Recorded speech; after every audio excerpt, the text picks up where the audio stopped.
لیکن ایک دم سے مسکان کی آنکھیں چمکی۔ میں وہیں تھم گیا۔ یہ چمک میں نے اس کی آنکھوں میں پہلے کبھی نہیں دیکھی تھی۔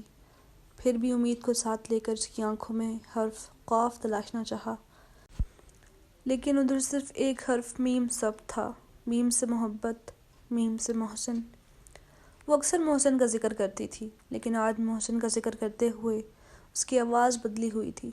اس نے بتایا، تمہارے چچا میرے اور محسن کے رشتے کے لیے کل ہمارے گھر آئے تھے۔ تمہیں پتہ ہے، میں نے اسے تہجد میں مانگا ہے۔ دعائیں ایسے بھی قبول ہوتی ہیں قاسم، اور سوچو میں تمہارے گھر آ جاؤں گی، پھر ہم دونوں روزانہ ملا کریں گے۔ وہ بہت خوش تھی، اتنا خوش کہ میرے چہرے کے بدلتے رنگوں کو پہچان ہی نہ سکی، میری خاموشی کو محسوس ہی نہ کر سکی۔ میں نے آہستہ سے اوپر دیکھا، جہاں آسمانوں میں میرا دل پرندوں کے سنگ جھوم رہا تھا۔ میں تھوڑی دیر بے خبر کیا ہوا، پرندوں نے میرا دل نوچ ڈالا، اپنے اپنے حصے کا ٹکڑا لیا اور چلتے بنے۔ دل کے خون کا پہلا قطرہ ماتھے پر گرا۔ وہ کتنی بے خبر تھی، یہ قطرہ نہ دیکھ پائی۔ میں کھڑا ہو گیا تو وہ ساتھ ہی ہنسنے لگی۔ یقین نہیں آ رہا نا تمہیں بھی؟ اف قاسم، میں آج بہت خوش ہوں۔ میں جب بھی کھڑا ہوتا وہ ساتھ کھڑی ہوتی، قدم سے قدم ملاتی اور راہیں آسان کر دیتی، لیکن آج وہ بیٹھی رہی۔ کسی نے ساتھ ہی میرے کان میں سرگوشی کی، تم اپنی کہانی کے دشمن خود ہو۔ میں نے بولنا چاہا، کیونکہ مجھے پتا تھا کہ آج خاموش رہا تو کبھی بول نہ پاؤں گا، لیکن ساتھ ہی زندگی میں پہلی دفعہ مسکان نے کہا، تمہیں پتا ہے تم دوستی کو دھوکہ کہتے ہو، عیب بتا کر ساتھ مسکرائی۔ ماتھے پر گرا خون کا قطرہ تو جم گیا تھا، لیکن باقی خون کے قطرے نہ جانے کیسے آنکھوں سے بہنے لگے۔ منظر دھندلا گیا۔ دل کی چوڑی پکڑی نہ جائے، اس خوف سے میں نے بھاگنا شروع کر دیا۔ کیا زمین کے کنارے ہیں؟ مجھے ان کناروں سے نکلنا ہے۔ آج 1 دسمبر تھی، آج میری سالگرہ تھی۔ مجھے اس بات کا یقین ہو چکا تھا۔ میں جب گھر پہنچا تو رات کے 11:30 ہو رہے تھے۔ دستک دینے پر بڑی بہن نے دروازہ کھولا۔ میں اس قدر بکھرا ہوا لگ رہا تھا کہ اس نے بے ساختہ میرے چہرے پر ہاتھ پھیرا۔ کیا ہوا ہے قاسم؟ میں خاموشی سے اپنے کمرے میں بند ہو گیا، پلنگ پر لیٹا، سونے کی کوشش کی۔ جانتا تھا کہ آج نہ سویا تو پوری زندگی نہ سو نہیں پاؤں گا۔ آج پھر سفید لباس والی نے مجھے بہت تنگ کیا۔ اس نے میری بے بسی پر کہکے لگائی، جیسے 11 سالہ قاسم کے سامنے اس کے رشتہ دار ہنسے تھے، اور میں رونے لگا جیسے 11 سالہ قاسم رویا تھا۔ اپنی رنگت پر، اپنے کانوں پر، اپنی لڑکھڑاتی زبان پر، اپنی قسمت پر، اپنی محبت پر۔ کافر کہے گا، ہائے کاش میں مٹی ہوتا۔ خواب میں میں نے خود کو یہ آیت پڑھتے پایا۔ میں جو پسینے سے شرابور تھا، ایک دم سے ٹھنڈک کا احساس ہوا، ساتھ ہی آنکھ کھلی۔ گھڑی پر نظر پڑی تو رات کے 2 بج رہے تھے۔ میں نے اسے تہجد میں مانگا تھا قاسم۔ اس کی بات ذہن میں آئی تو میں بھی اٹھ بیٹھا۔ میں بھی تہجد میں اسے مانگوں گا، میں خود سے کہتے بستر سے اٹھا، وضو کیا، 2 نفل ادا کر کے جیسے ہی دعا کے لیے ہاتھ اٹھائے تو زبان پر قفل لگ گئے، محبت کے راز مجھ پر کھول دیے گئے۔ یا اللہ مجھے صبر دے۔ کافی دیر سجدے کی حالت میں صبر کی آیت دہراتا رہا، خود سے ہی شکوہ کیا کہ اللہ سے اسے کیوں نہیں مانگا، لیکن مجھ پر راز کھول دیا گیا کہ جو محبت کرتا ہے وہی اس کی سب سے بڑی کامیابی ہوتی ہے۔ میں اس پر فدا ہو گیا تھا، لیکن مجھے پتہ چلا کہ محبت فدا ہونے کا نام نہیں ہے، محبت نثار ہونے کا نام ہے، قربان ہونے کا نام ہے۔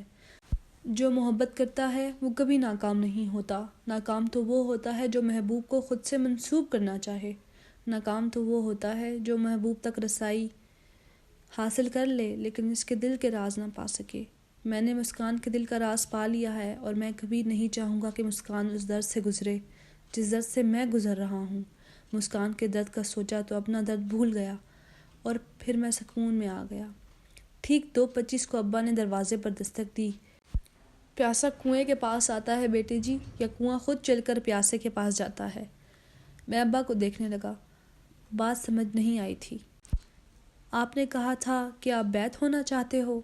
ابا نے بات سمجھائی۔ میں سنبھلا، جی جی آپ حکم کریں۔ ابا نے نفی میں سر ہلایا، پھر مسکرائے جیسے مجھ سے یہ امید نہیں تھی۔ ابھی بہت کچھ سیکھنا ہے بیٹا۔ اچھا یہ بتاؤ تمہارے نزدیک اس آیت کا کیا مطلب ہے؟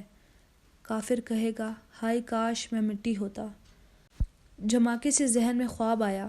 میں نے جواب دینے کی بجائے کہا، ابا جی، انسان تو خود مٹی کا بنا ہے، وہ یہ خواہش کیوں کرے گا کہ وہ مٹی ہوتا؟ ابا جی پھر مسکرائے، تھوڑی دیر خاموشی سے دیکھتے رہے، پھر انہوں نے کہنا شروع کیا، اگر آپ جانتے ہوئے بوجھتے اللہ کے کلام کا کوئی حکم نہیں مان رہے تو مطلب آپ انکار کرنے والے ہیں، اللہ کی ذات کی نفی کر رہے ہیں۔ تو جو بھی اس فانی ٹھکانے پر انکار کرے گا وہ اپنی زندگی میں بہت ملال اور حسرت سے خواہش کرے گا کہ کاش وہ مٹی ہوتا۔ اب مٹی کیا ہے؟ ہم اسی مٹی میں اپنے مردے دفن کرتے ہیں، جو بھی ناکارہ اور گندی چیز مل جائے ہم اسی مٹی کے سپرد کرتے ہیں، اور بدلے میں مٹی ہمیں کیا دیتی ہے؟ سبزیاں، پھل پھول، درخت، وہ سب کچھ جن کے بغیر زندگی کا تصور ممکن نہیں۔ اگر مٹی بھی انسانوں کے ساتھ انسانوں جیسا سلوک کرنے لگ جائے تو زمین پر کوئی انسان باقی ہی نہ رہے۔ انکار کرنے والے آرزو کریں گے کہ کاش وہ بھی مٹی ہوتے۔ ان کے اندر لوگ جتنا مرضی زہر بھرتے لیکن وہ خیر بن جاتے، ان کا جتنا مرضی دل ٹوٹتا لیکن کاش وہ بدلے میں خیر ہی لوٹاتے۔ ایسی ہی محبت بانٹتے تو اخلاق کے بہترین درجے پر فائز ہو جاتے۔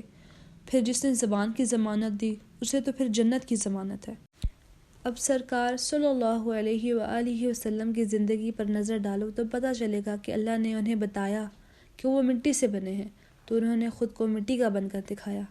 کتنے ہی دفعہ ان صلی اللہ علیہ وسلم کی راہ میں کانٹے بچھائے گئے، کتنی ہی دفعہ ان صلی اللہ علیہ وآلہ وسلم پر کوڑا پھینکا گیا۔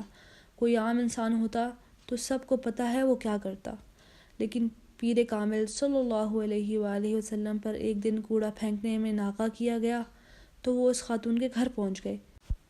پتہ چلے آج کیا ماجرا ہوا، طبیعت تو ٹھیک ہے ان کی، یہ ہوتا ہے مٹی ہونا۔ اب بتاؤ بیٹے جی، آپ کس سے بنے ہو؟ مٹی سے، میں نے بے ساختہ کہا۔ تو پھر آگ جیسا جلال کیوں آ گیا ہے آپ کے اندر؟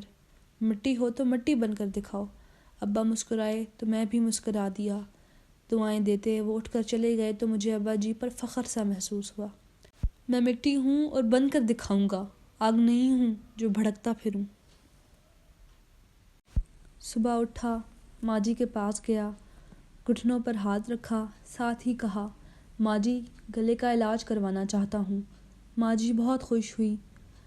آج میرے آپریشن کو 3 سال ہو چکے ہیں، آواز کافی حد تک ٹھیک ہو چکی ہے، آرام آرام سے بولوں تو ٹھیک الفاظ ادا ہو جاتے ہیں۔ میں اپنی زندگی سے خوش ہوں کہ نہیں، لیکن مطمئن ضرور ہوں۔